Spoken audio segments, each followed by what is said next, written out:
So there is, so if I wanted to go, it's no problem, is that? No, the fits are still there. And there weren't any chairs Okay. up. You could easily get a chair out. I told you, Natalie put all the pictures on Facebook. Yeah. And Jackie said her lovely pictures. Okay.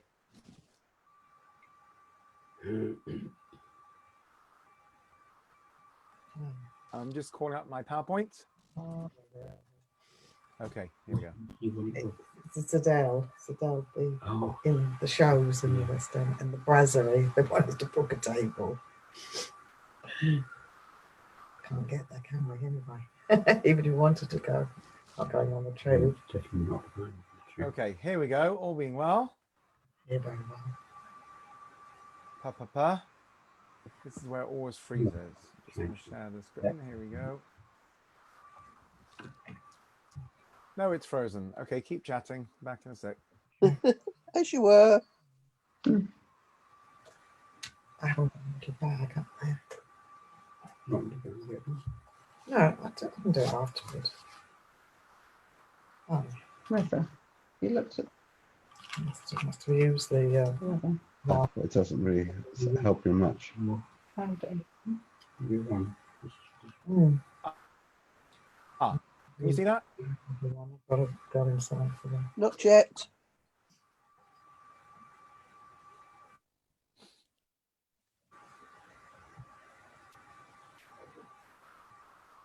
I upgraded my computer with more memory. It really shouldn't be doing this. Sorry.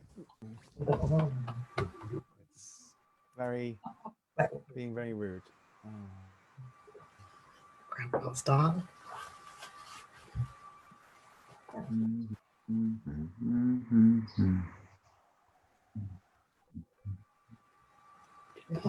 Still can't see it.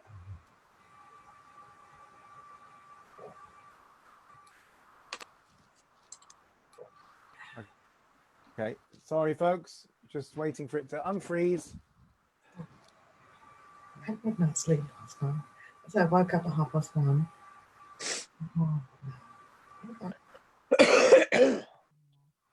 What do you think? All of that. The weather. He's still I think we should leave it for a nicer day to do that. We can still go for a walk somewhere else if you want. cold. Right, closing some things here. Hopefully it will work. Actually, Sorry folks. when are we going to go to? I want to go to Dunham's. Maybe we should go to I told Maureen, I said that I told you that I'm still at work. moment. I'll just go to Dunham's and forget we do that when we want to. I understand it's not even. I can't find it in my contacts. We don't need it at the moment, but Look, that's the only Julian. Right. Oh, there we are. Sometimes I've got me in my contacts. Okay, you got it now? There's a two email address. Okay, We've got Pinchas, source hold on a 2 second. at the moment. So, Maybe it just comes up with one of those things that comes up yeah, automatically. it's coming. It's coming. Coming. Okay. Here we go. You Right, let's try never again. got it. Sorry, folks. You never I got I went to work. what else have I sent her? You? She said she sent a picture a few months ago. Okay, here we go. All right. Okay. What happened there? Lately, Pam has sent me a few emails. Right. Just nothing Happy anniversary, to Jeff and Brenda. When was it? Sorry. When was your anniversary? Tomorrow. Very nice. Mazel tov. Thank you. That's also 60 years. Amazing. Amazing. And you haven't murdered each other yet. Okay.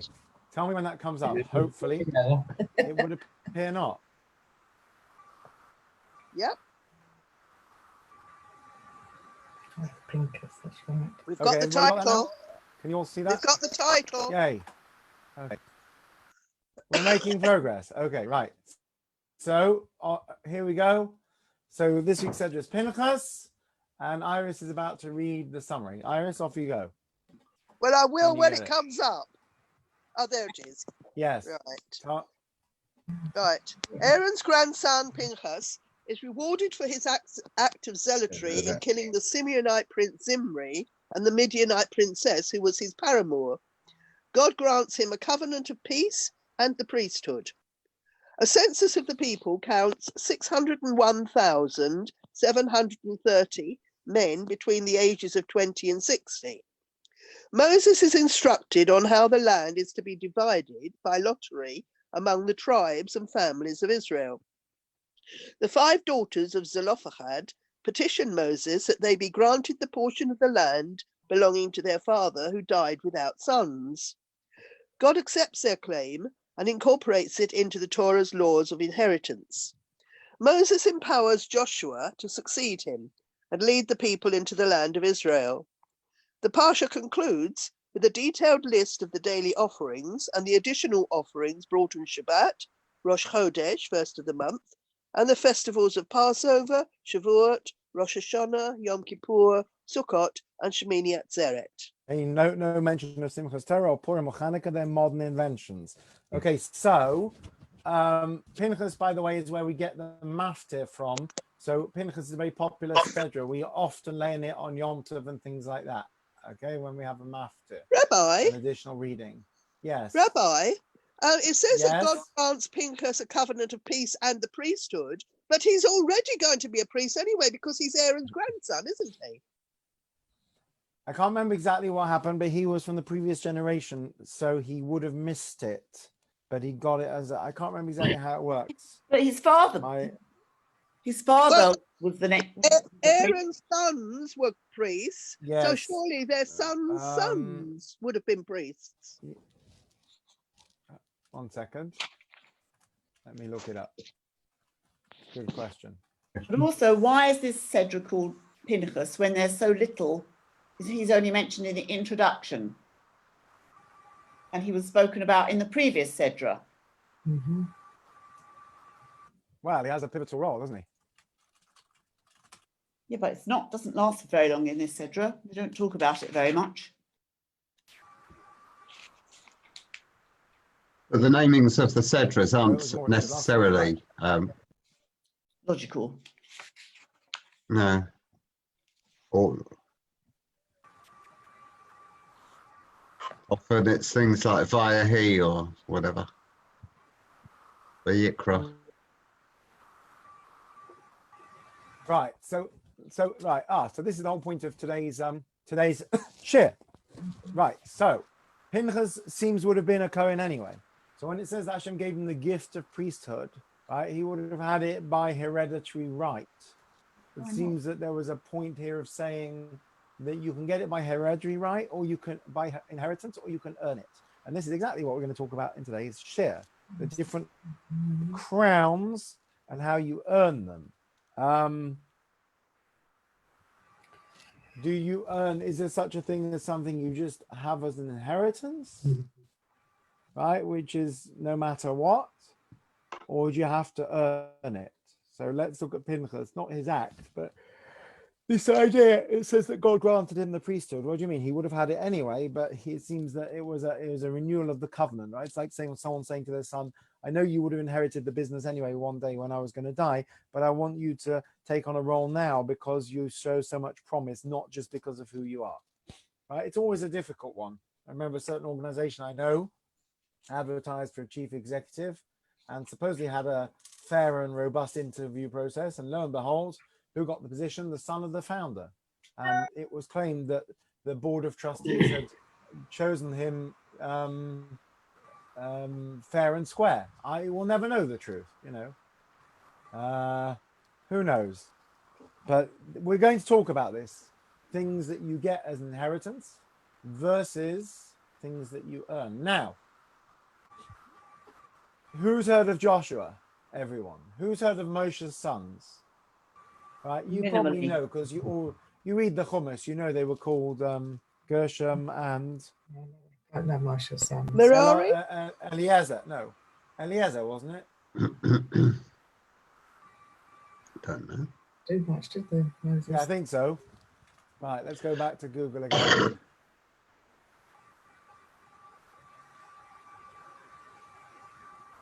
Was it Merari? I think it was Gershom and Eliezer. See, we don't even know. Right. Anyway, the point is they. I'm passing that, please. iPad. Hold it up. clearly were unknowns. So with the monarchy, it did often pass to the son, or occasionally the daughter. I don't know about in Jewish history.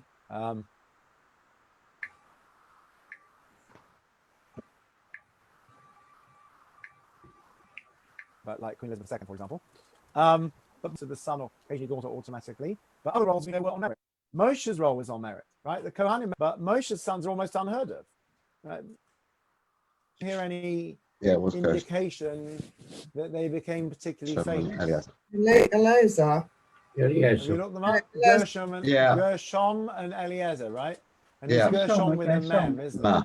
Gershom with a mem. That's his second son. Yeah, not Gershom, it's Gershom, I think. Right. Yeah. So there you go. We had to think about that, but everyone knows about Joshua. Sorry?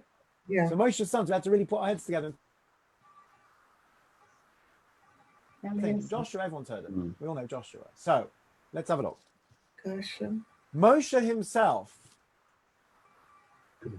Yeah, that's Gershom. Whoops, that was too early. Sorry. Moshe himself, when he comes near the end of his life, he doesn't say, I prepare my sons to take over from me. What does he say? Let's have number 2. There we go.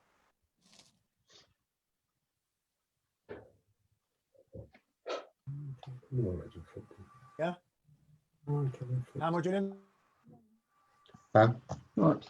You can read. Okay. Do you want to I read? can't see all the words. Lost Just a minute. Anyone else want to read? Oh, I lost Yeah, everything. I can read. Moshe said to the Lord, may the Lord, God of the Spirit. Can you hear me? I can hear you. Okay. Okay, sorry, I lost you there. Yeah. Rabbi, but I can hear you, Pam. Okay. Moshe said to the Lord, may the Lord, God of the spirits of all flesh, appoint a man over this community to go out and come in before them, one who will lead them out and bring them in. So the Lord's people will not be like sheep without a shepherd. You froze there. Oh. Is Sorry. everyone else have?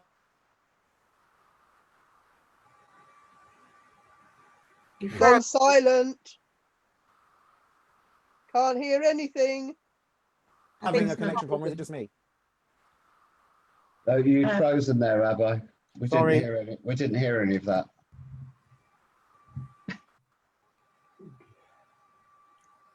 I Gone just switched silent connections. Is that again. any better?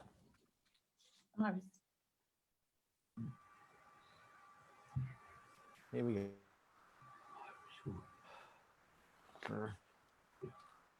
Yeah, I've just frozen. Just give me a moment for it to recover. Oh, any better? Yeah. Okay.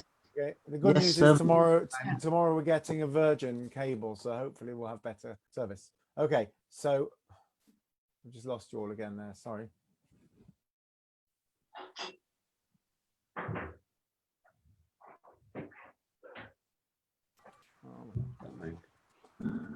Record. You want to record, I suppose. Just wait a moment.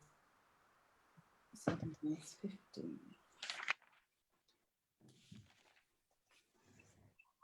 Sorry, it's thinking. Can you hear me? Yes. Yeah.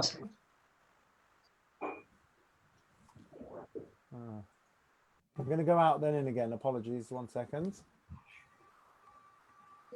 Not a bad one. Okay, 1 second. Whatever else has been called. He's Gershom, yeah.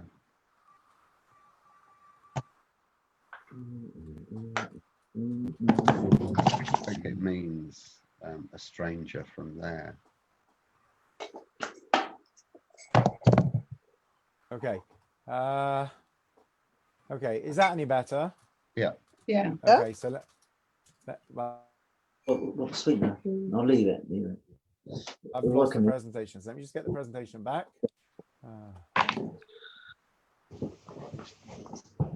Presumably Gershom's name was from Ger. Oh, a stranger. I think so, yes.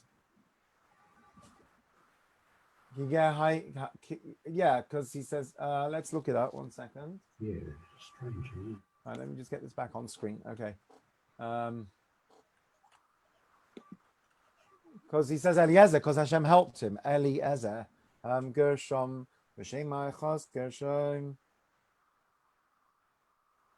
Yes, I think so. That I was a stranger in the land.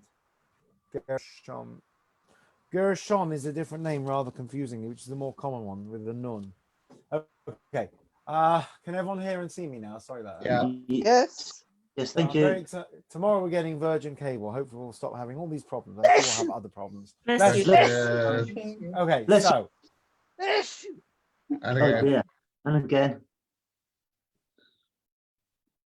okay, so Moshe at the end of his life, he doesn't come to God and say, I want my sons to take over.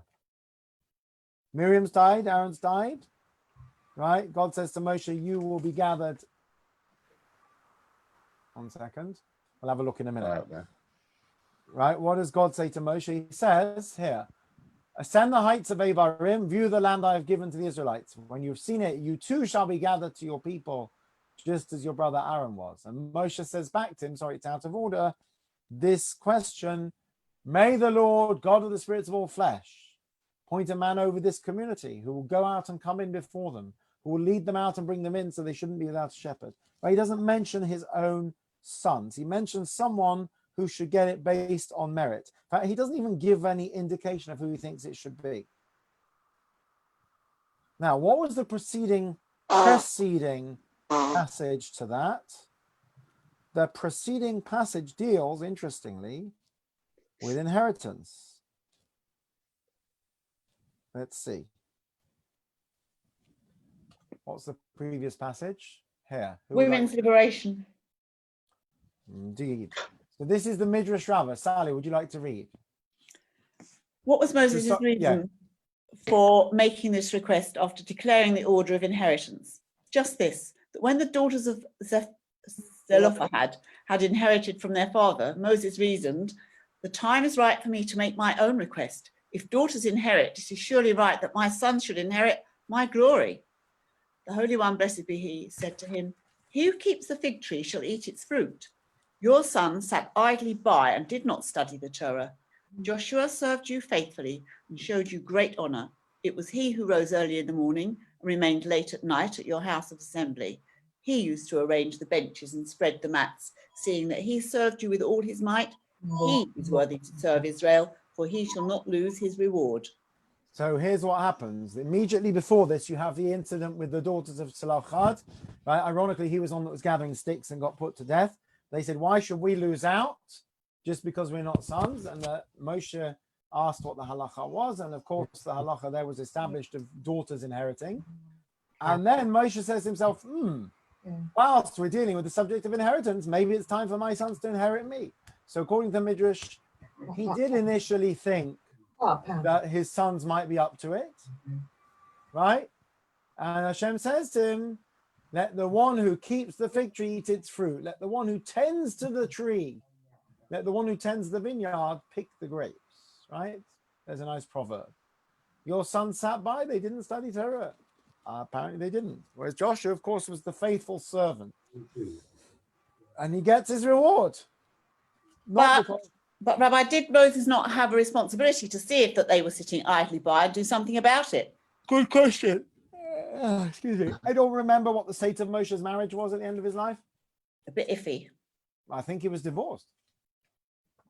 That doesn't mean to say that his he wife should left him. No, the doesn't point say- is, we don't know if he. No, his wife left him because she got fed up with him speaking to God the whole time. Basically, he didn't Well, I'm have the not work. surprised. He didn't have the work-life balance. So if he didn't have the work-life balance, he probably didn't spend enough time with his kids either. Oh yes, I remember it well. Mhm. So what happens when you become very involved in community and you put them before your family? There is a person who will remain nameless, I know very well, not from this community. They had a number of children from family, very lovely, lovely people, really gentle, sweet people. The parents were what you would call in Hebrew askanim. They were involved in everything, magistrates and, charities and Rotary Club and this charity and that charity. And they were basically never there for the kids. And they were the most wonderful parents, the most wonderful character and, devoted. But the kids were starved of attention. And you saw it. The kids all got a bit kind of whatever, all a bit strange. And people said it was because the helicopter parenting. But other than the fact that they weren't there for their kids, they were the most exemplary people, if that makes any sense. Right? So some people, you know, they're there for their kids, but they're arguing the whole time, or they're abusive, or whatever. These were wonderful people. They just didn't have that balance. So it seems Moshe had that problem as well. In any rate, Shem could say back to him, it's your fault your kids aren't ready for this. Don't blame me. So interesting, according to the Midrash, it doesn't say it in the Chumash, but according to the Midrash, there was a thought there in Moshe's mind, oh, whilst we're talking about inheritance, it gets me thinking about my own inheritance. Awesome.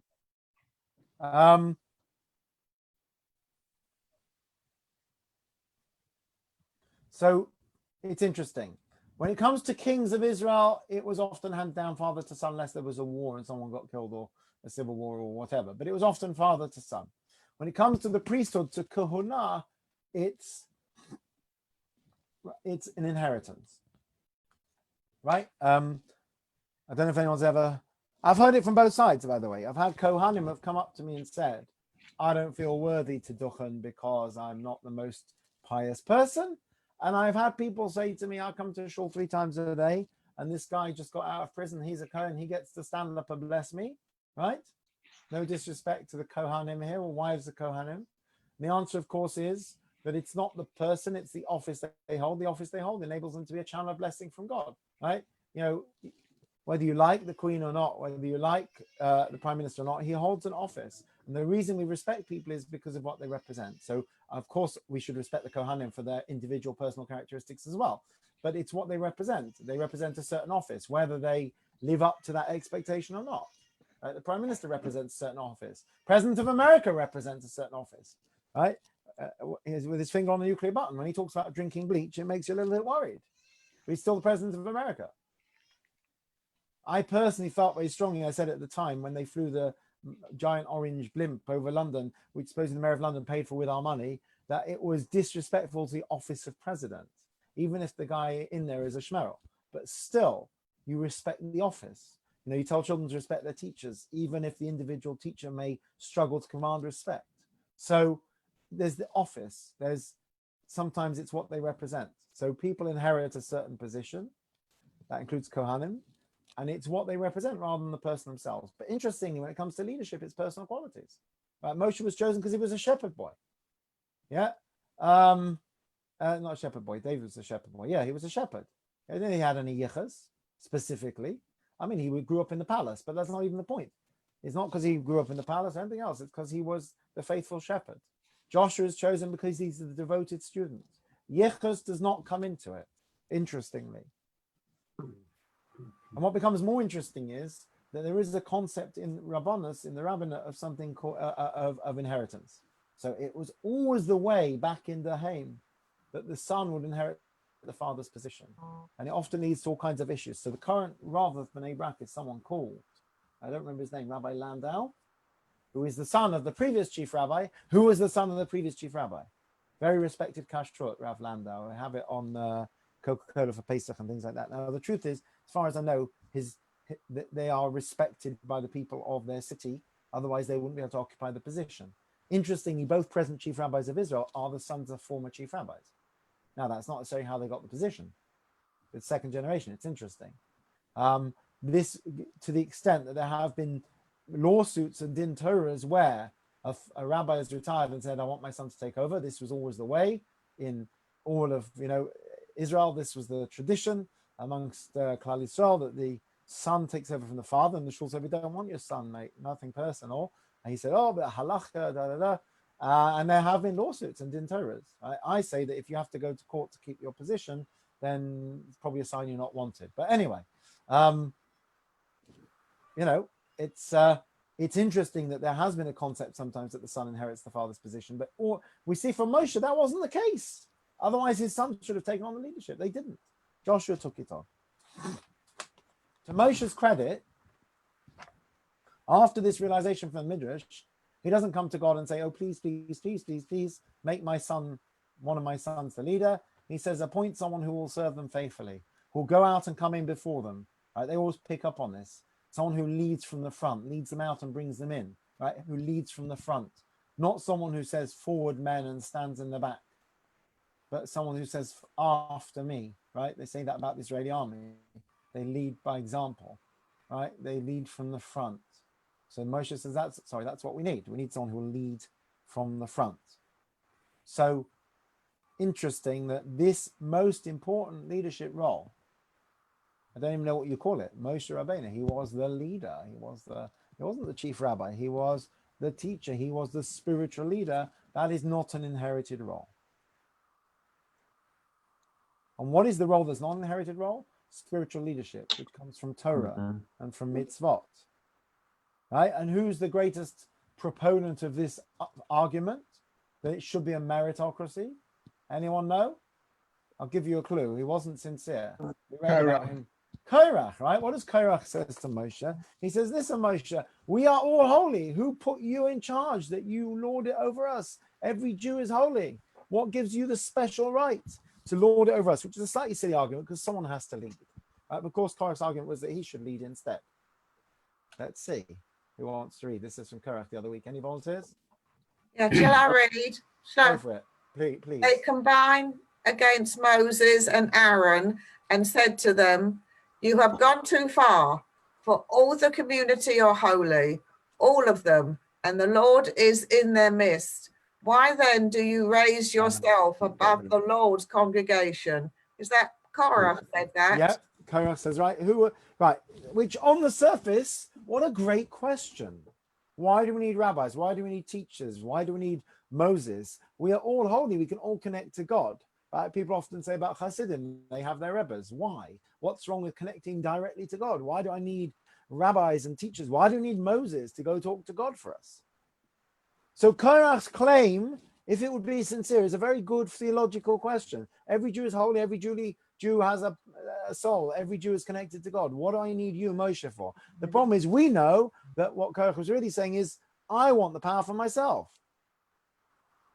Right? And if you don't think that, have a look at this quote.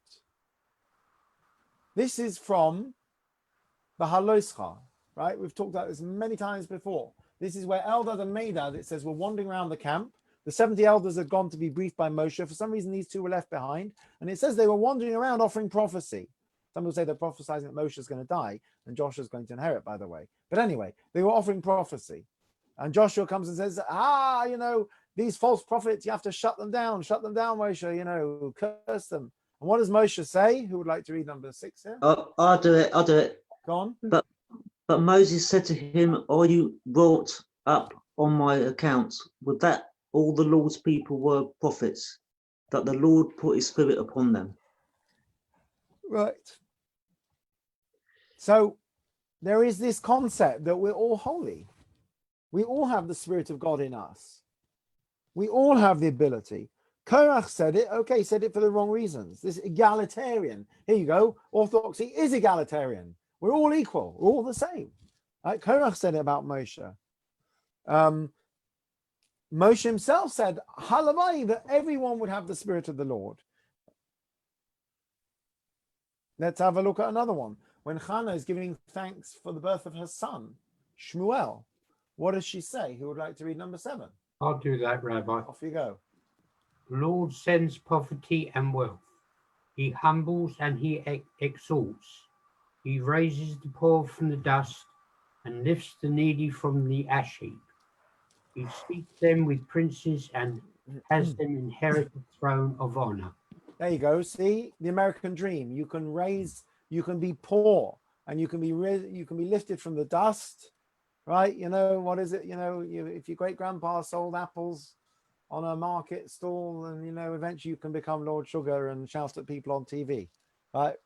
Sure, we all know the joke about the chap who said, tell us how you made your fortune. He says one day I cleaned windows and I scrubbed carpets and I finally made my first £10, and with my £10 I bought half a dozen apples and I sold each one for £2. I made £12, £2 profit, and I then reinvested that and I bought 12 apples. The next week I bought 24 apples, and this went on for 6 months. He says, then my uncle died and left me £2 million.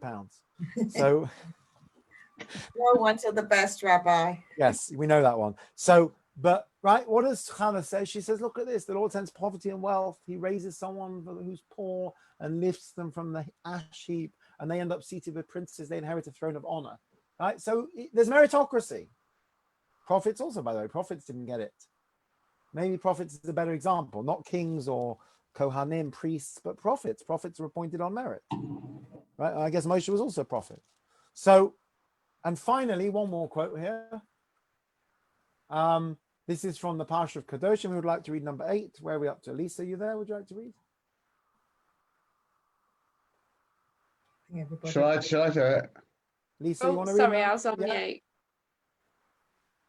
It's all right. Would you like to read number 8?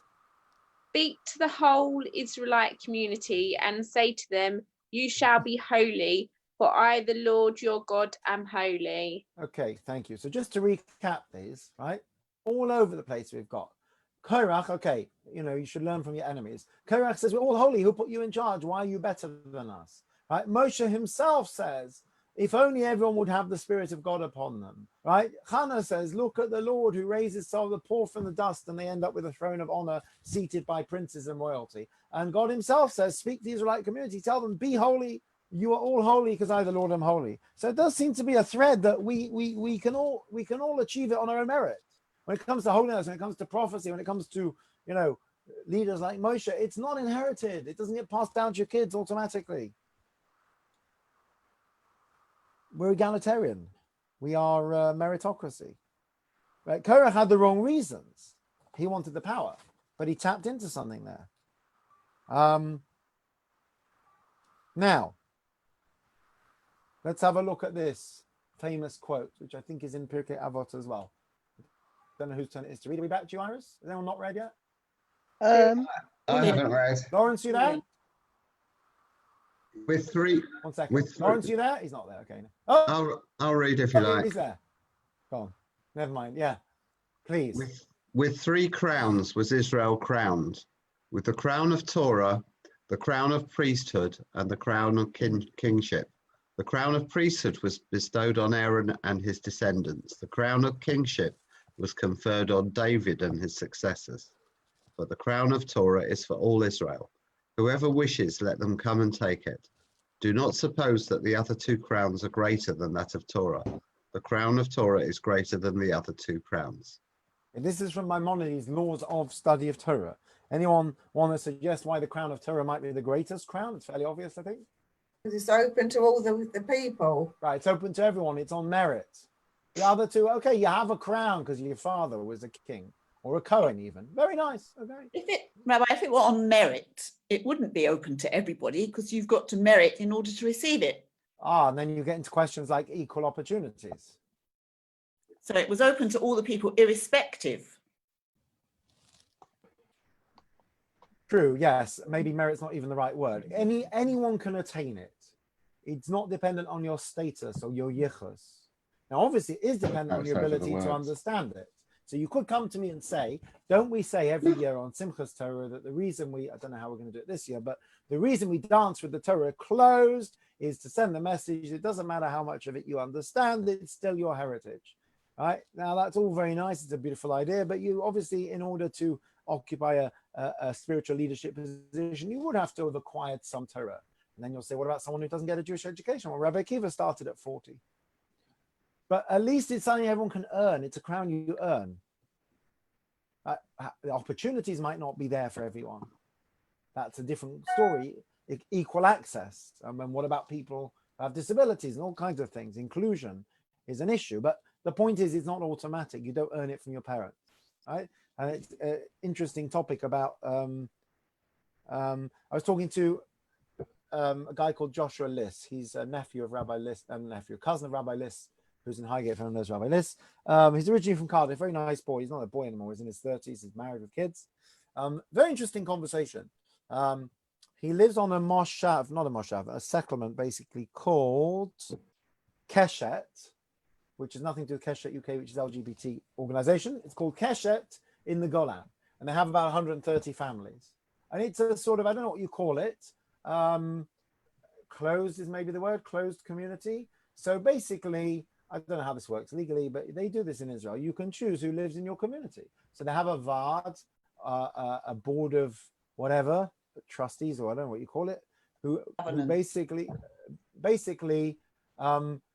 they approve people moving into the community. I don't know how that works with things like house purchasing and legal issues. I don't know, but that's how it works. That's quite common in Yeshuvim in Israel, right? It's a good way of making sure you have wholesome people in your community. That, you know, if you want to live in our community, you have to commit to, I don't know, keep Shabbat or eat kosher or whatever it is. I mean, I get the concept. I don't know how it works with like human rights and so on, but I get the concept. You have it in America, by the way. I don't know if it's strictly legal, but for example, in New Square in America, it's very much Square Hasidim of a very, very extreme, not extreme, very strong commitment. If somebody even like, I don't know, marries someone from outside the village, they move out, you know, things like that. So anyway, so this guy, Josh, lives in Kesher. So he didn't say this in the interview that I did with him, but he said off air that they've got an interesting situation because they've basically always had a certain kind of community expectation. Let's say it's that you, I don't know, for argument's sake, I don't know, you keep Shabbat and you eat kosher. Maybe, I don't know, let's say you don't have a TV in your house, whatever it is. And, you know, you cover your hair if you're female, whatever it is, whatever their expectation of their community is. And that's what you do. And if you don't live in our community, this is what we expect. So you don't live in our community, drive on Shabbat, please don't come live in our community. So what's the problem? The problem is very interesting. So, I mean, we could discuss the pros and cons of that. It's an interesting discussion in itself. But fine, let's say I have a community which has a certain standard, which to live in that community or to be a member of that club or shul, whatever, you have to be committed, right? You could have the same problem, by the way. I'm pretty sure to be a member of, to be buried in the Adass cemetery, I think you officially have to be Shomer Shabbat. Be a member of the shul of the that's in Edgware, you have to be Shomer Shabbat. There you go. So you have to be Shomer Shabbat. So what happens if you're Shomer Shabbat and your kids aren't, and then you, God forbid something happens, you want one of your kids to be buried, and then suddenly people say, oh, but they're not Shomer Shabbat. Say, oh, but it's my. I'm not arguing you should or shouldn't say that, but okay. So they've got this place called Keshet, and they've got basically a criteria for living there. What's the problem? The problem is you have people from Keshet whose children are not as religious as them. I had a very interesting situation where evidently one family, the married kids wanted to come back and live there. And the married kids were no longer religious. And the leadership said, look, you grew up here. We're not going to reject you. And the parents said, we love our children, but they don't meet the standards of the community we want to live in. We actually don't think it's healthy for them to live here. The parents said it. And we were discussing, I don't know what happened in the end, but we were discussing this. It comes down to this as well. You say, oh, well, Yankala grew up here, so therefore he automatically gets certain rights. Oh, but Yankala is a crook and a thief. Oh, it doesn't matter, you know. So do you say that? I'm not saying they're crooks and thieves, but I'm saying, do you say that? Or do you say, no, it has to be on your own merit, everything on its merit. It doesn't matter who you are. You know, you occasionally hear stories. It bothers me tremendously. I hope they're not true. You know, that a PCSO pulled over, whatever, stopped the chief constable, you know, and gave them a ticket because they were illegally parked or something or speeding. And, you know, and in all the urban legends, you know, they lose their, say, do you know who I am? And they lose their job. Why should you lose your job? Sure, you should get a pat on the back for being thorough. And surely one of the things they should teach you in police school is, or, you know, security, when you get someone on the gate and, so, you know, the security guard says to you, sorry, I need your name. You say, do you know who I am? The correct response should be, no, I don't, but I need your name anyway. But often, of course, you'll get intimidated. I'm not giving you my name. Don't be ridiculous. I come here every week. You know, just give your name already. And if you do pull over the chief constable because you're breaking the law, you shouldn't get fired from your job, you know? So when it comes to Torah, we can all attain it. There might be challenges in attaining it, but you're not born with a silver spoon in your mouth. You might be born with certain advantages, right? I mean, the reality is obviously that if your parents gave you a good Jewish education or gave you access to a good Jewish education experience, you're more likely to grow up to be a committed Jew. But the reality is that many of us don't go in the exact paths of our parents. Many of us. But I was reflecting recently that a significant proportion of the rabbinate I'm aware of in this country certainly didn't grow up in rabbinic families and possibly didn't grow up in ultra dati families either. And it's pretty interesting. The sizable number of people who are serving as rabbonim, and then you get people like, I interviewed Rabbi Mendy Brakir and he said, I'm a 10th generation rabbi or something like that. But most of us aren't. Most of us aren't. And most of our kids may not be either. That's an interesting discussion, which we're going to come to. We see from Moshe as well. The statistics are actually quite interesting, generally for clergy, that a lot of clergy's children don't go into the ministry. It seems like most of them, across all faiths, it's really interesting. They've done research on this. You know, you think, oh, you know, if you're a rabbi, your kids will want to be rabbis or rabbitans or what have you. If you're a minister, your kids will want to be ministers. Sounds like a lot of them feel that there's a lot of pressure, particularly the whole kind of public persona thing. And what's interesting is they tend to go into caring professions like nursing or medicine, social care, but a lot of them don't go into the ministry. And when they're asked why, they said too high pressured. We saw that from our parents. Very interesting.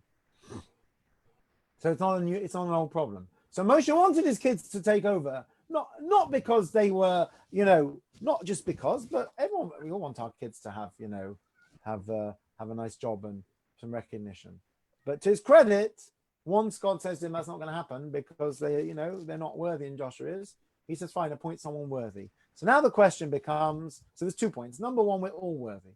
We're all capable, right? We're all holy in all this. And number two, the crown of Torah, it doesn't mean you don't have to do anything to be holy, but the point is that we can all attain it. And it says that's the greatest crown. The crowns that come from, the yichus, as they used to say, that comes from, it's not really yichus, but in Kali it was yichus. I think they meant nachas. That comes from, no, yichus, yeah.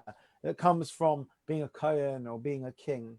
I grew up in Oxford, I've said this before. I'm sure it's worse now, but in my time, we used to go to Blenheim Palace, and Blenheim Palace had been owned by Winston Churchill's family at one time, the Duke of Marlborough, I think it was. Marlborough. Yeah, and his son, the Marquis of Blandford, was a real tearaway. He was always getting in trouble with the law for drugs and prostitution, I don't know what else. And, you used to say to yourself, why does this guy get millions of pounds and I don't? The answer is because of accident of birth. You see it with maybe the royal family is a good example, actually. We ask about Pinchas, right? The fact is that Charles inherited his position and William's inherited his position. At the moment, William seems to be quite popular. I think William and Kate are quite popular. Now, you could say it doesn't actually matter if they're popular or not. He's going to inherit his position anyway. But there is a sense, which I suspect Princess Diana had a large part in. I don't know, those who are old enough to remember the modernization of the monarchy, that notwithstanding the fact that they're going to be king anyway, it's nice if they're popular as well. I don't know about Charles. William and Kate certainly seem quite popular at the moment. Talk about the younger generation of royals, So you could say it doesn't matter because they're going to rule regardless. But even if you're going to have the position, it's still helpful if people like you as well. Helps. So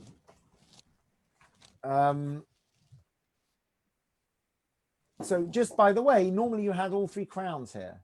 You had the crown of Torah, which was often the prophets, like Samuel, for example. We just said, born into poverty. You had the crown of kingship, and you had the priest, the Kohanim. And you will know that I'm pretty sure the only one of those 3 that generally we don't find was corrupt is the prophets, because they were appointed by God, or they were, or if you like, because of their merit, not because of their yichus. They were often kings who did terrible things. And we know there were Kohanim also, unfortunately, right? The whole story of the Kohen Gadol, that if he wasn't worthy, he would die in the Holy of Holies on Yom Kippur. And it happened more than once. And you would think once it happened once, people would say, no, people always thought they were worthy when they weren't. And there were lots of political appointees, all kinds of intrigue, House of Cards stuff.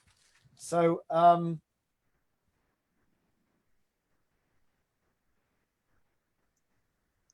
of course, the beginning of Pirkei Avot doesn't talk about kings or Kohanim. Who did it talk about? It talks about Moshe handed the Torah to Joshua, and Joshua handed it to the elders. Right? That's how our tradition gets transmitted. Are Kohanim important? Yes, you need them. In the temple, you need them to bless the people. You need them to do certain things. Are kings important? They fulfill a role. But it's the teachers of Torah, the leaders, the rabbinic leaders, the spiritual leaders that are the ones that really count. And that says doesn't come as a silver spoon in your mouth. And if you ask today, I don't know about today's rabbis, but if you look at the rabbis of sort of the Talmudic time, right, looking at the Mishnah and Pirkei Avot, they didn't see themselves clearly as kings or priests. They saw themselves as heirs to the prophets, which was something that you had to merit. You had to merit prophecy. So which is it? Is Torah an inheritance, or is it something merit-based? We have a little problem here. Let's have a look. Oh, there we go. Right, Moshe handed the Torah down. Okay, right. Who would like to read number 11? We're nearly done. Who hasn't read yet? Anyone? I'll read it again if you like, Rabbi. Well, Lawrence, are you there? You're not there. Never mind. Okay, sure. Jeff, over to you. Rabbi Yossi said, "Let the property of your fellow be as precious unto you as your own. Make yourself fit to study Torah, for it will not be yours by inheritance. And let all your actions be for the sake of the name of heaven. So, is your Torah an inheritance or not? It is an inheritance. We're told that Moshe gave us the Torah, which is a Moirash Akelas Yaakov, the inheritance of the community of Jacob. But, says Rabbi Yossi very smartly, make yourself fit to study Torah. Make yourself fitting. In other words, prepare yourself and do it, basically. Make yourself worthy. Why? Because it won't be yours by inheritance. You might say to me, but the whole point of inheritance is you do get it regardless. The Mish says no. Here's an interesting one.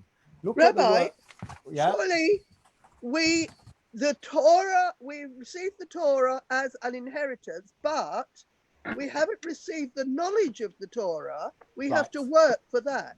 Right. So yeah, it'd be like my saying to you, here's a book that your great-grandfather had, but if you don't read it, it's not going to mean anything to you. So, Yerusha, can you see I'm trying to highlight that word? Yerusha is an inheritance. We love to do tricks in Judaism. So the commentaries say, if you look at that word and you change the shin to a sin, you get Yerusa, which is like an arusa, which means a betrothal. So play on words. It's not something that automatically gets passed down. It's something that you have to be married to. In other words, there has to be a love for Torah. It has to be like a loving relationship, right? It's not just going to happen by itself. It's not just an inheritance. There has to be a love for it. That means that it won't automatically pass to your kids just because you're Moshe. In fact, let's have a look at this very interesting piece of Talmud here. I'll read it. Why not? Right. So with regard to a similar matter, the Gemara asks the following question. I don't know what the matter was. For what reason is it not common for Torah scholars to give rise, in other words, give birth to Torah scholars from amongst their sons? Oh, not right. So the Gemara says, we often found that Torah scholars, their sons were not scholars. Why are Torah scholars generally born to paupers who are not scholars themselves? We just said that of Shmuel and there were others. Good question. So it seems it's not a new thing that a lot of rabbis, their parents weren't rabbis, and a lot of rabbis, their kids didn't go into the rabbinate. You don't have to be a rabbi to be a scholar, but I'm generalizing. So the Talmud says, Rav Yosef said, this is so. This, by the way, might be the same Rav Yossi, I don't know, from the Mishnah possibly. He said, that was Rabbi Yossi, not Yosef. So they should not say the Torah is their inheritance. Actually, it's unusual to find all the sons of a Torah scholar also Torah scholars. That's interesting, because then they'll just take it for granted. Rav Sheshes Bar Ravidi said, this is so they shouldn't be presumptuous toward the community, knowing that they will be Torah scholars like their fathers. There we go. Mahazutra said, because they take advantage of their father's position, they lord it over the community, and they're punished for their conduct. And Rav Ashi said, they call ordinary people donkeys, right? Because they think they're superior. We joke with Eli because he calls his siblings donkeys from this Gemara here. Anyway, so interesting question. Why is it, even in the times of the Talmud, that it didn't automatically follow that because your father was a great Torah scholar, possibly your mother even, that you became a Torah scholar? So the Gemara says a few reasons. Number one, people shouldn't assume it's just an inheritance. You just get it automatically. Number two, that you shouldn't be presumptuous towards the community, knowing that you will automatically attain the role of a Torah scholar. Number three, because you'll lord it over the community if you have it automatically, and you'll just call people donkeys. So for that reason, you have to earn it. Now, it could be that the new Rav is the son of the old Rav and happens to be the most fitting person for the job as well. But it has to be both. Has to be both. So... About the eggs. What was that about eggs? Eggs. White eggs. I wonder. So I have a question though, right? Is it an inheritance or not? If it's an inheritance, we all know you can blow an inheritance. So if it's an inheritance, why are you saying you have to earn it? Right? Plenty of times people get an inheritance they don't have to earn. An inheritance just means that your parents pass something down to you. So interestingly, there's two kinds of inheritance. There's two words for inheritance in Hebrew. One is Yerusha, which is seen as relating to Morasha, which means something that grows out of a loving bond as well. I don't know what the other word for inheritance is. You might have heard it. It's Nachala. A Nachala in Hebrew is also inheritance. A Nachal is the same word as a river. I'm sorry, I have to go. Hello? So it seems like you have two types of inheritance. There's a Yerusha and a Nachala. A Yerusha is something which you have to take possession of, you have to love, you have to embrace, connect with. A Nachala, like a river, just flows to the lowest point. So there's certain types of inheritance that will always flow down to the next generation. So is Torah something that you automatically bequeath to your children? In some ways, yes. They'll get it by osmosis. They'll get it because basically you do it yourself. But it's not enough on its own. There has to be the Yerusha, the Urasa. There has to be the effort on their own part and the love for Torah. So I guess Moshe's sons didn't have that. So it passed to Joshua. Let's have a look at a couple more sources quickly. So here's the question. It says in the Avot that you should raise up many disciples. Who should you select for your disciples? Who would like to read this, number 13? Any volunteers? Iris, we're back to you. Okay. Raise up many disciples. The school of Shammai says a person is to teach only one. Sorry. A person is to teach only one who is wise, humble, of good stock, and rich. But the school of Hillel says everyone is to be taught, for there were many transgressors in Israel who were attracted to the study of Torah, and from them sprang righteous, pious, and worthy men. To what may it be compared? To a woman who sets a hen to brood on eggs. Out of many eggs, she may hatch only a few, but out of a few eggs, she hatches none at all. Right, so Shammai, who often the more strict and kind of hardcore, said, pick your students very carefully. Wise, humble, of good stock, and rich. Hillel says no. The more people you teach, the more chance that one of them will turn out to be a good egg, basically. Quite literally. Right? If you want to hatch eggs, you don't put one egg under a hen, you put loads of them. Right? I was just thinking like it's you have this with like IVF and things that you will try to try as many as possible. So very interesting, different points of view. Shammai is elitist, Hillel is not, basically. Generally speaking, we find that we try to stay away from that elitism. So it's interesting. We don't generally follow Shammai, we follow Hillel. Right, so Shammai would be the Oxbridge who says, you can only come in if you achieve X, Y, Z, and Hillel would be the, I don't know what, whatever. The Polytechnics that says we'll let everyone in, we'll lower the bar because that way we will hopefully end up with some good students. Never underestimate the power of the so-called quote-unquote simple Jew. Let's have a look. Who would like to read number 14? I think this is our last source. Yes, it is. Anyone who hasn't read for a bit? Pam, would you like to read again? Yeah. Once Rav came to a certain place where, though he had decreed a fast for rain, no rain fell. Eventually, someone else stepped forward in front of Rav before the ark and prayed, who causes the wind to blow, and the wind blew. Then he prayed, who causes the rain to fall, and the rain fell. Rav asked him, what is your occupation? What is your special virtue that causes God to answer your prayers? He replied, I am a teacher of young children. I teach Torah to the children of the poor, as well as to the children of the rich. From those who cannot afford it, I take no payment. Besides, I have a fish pond, and I offer fish to any boy who refuses to study, so that he comes to study. Right, so what's his great merit? Not just that he teaches children, he teaches all children. Right? Now, it's not to say that things are always perfect. There were definitely elitist trends. It's the nature of society to always, we all give prizes for excellence often, not always enough prizes for effort or progress. There is no, straight A student. What does that mean?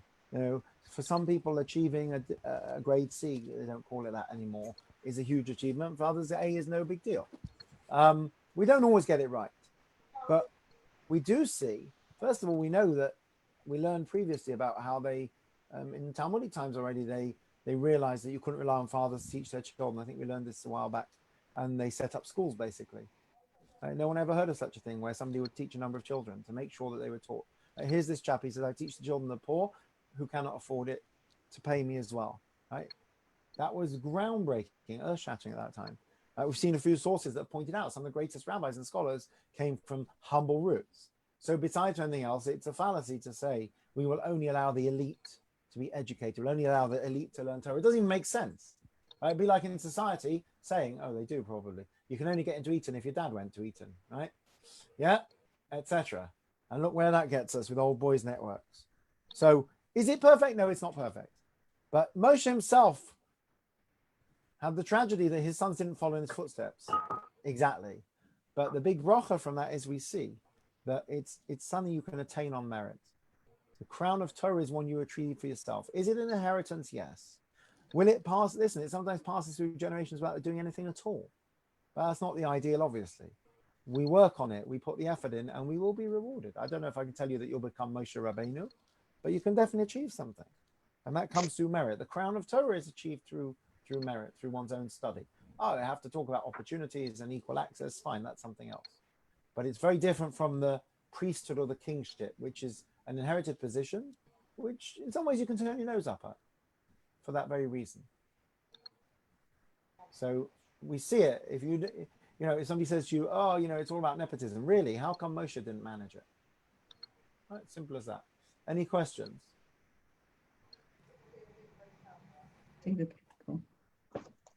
Comments?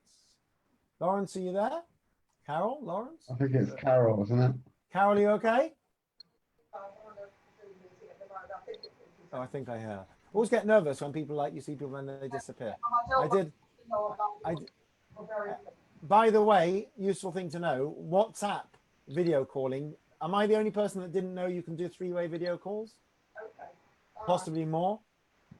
So I went on with a couple of friends on WhatsApp the other night. The quality was a lot better than Zoom.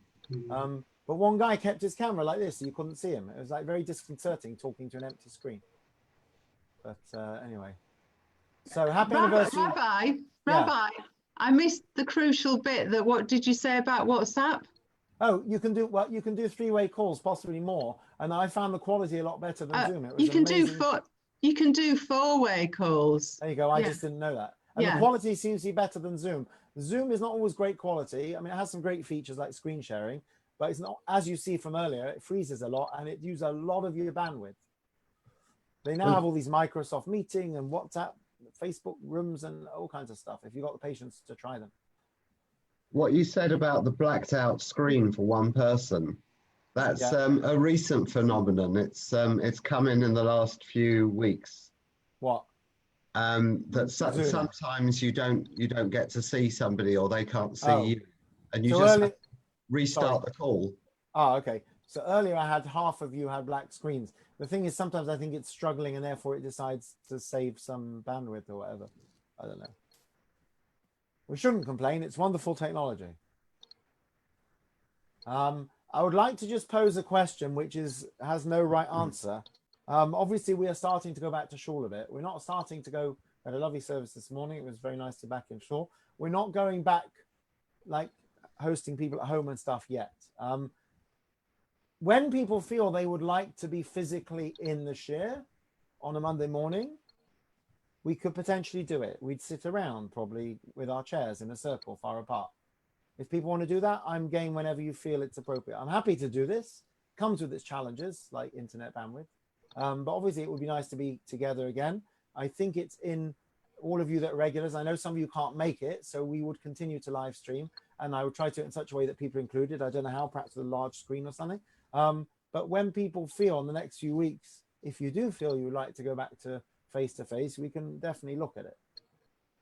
At the moment, we're happy doing this. Right. And you know, for Mark, because you live a long way away, don't you, Mark?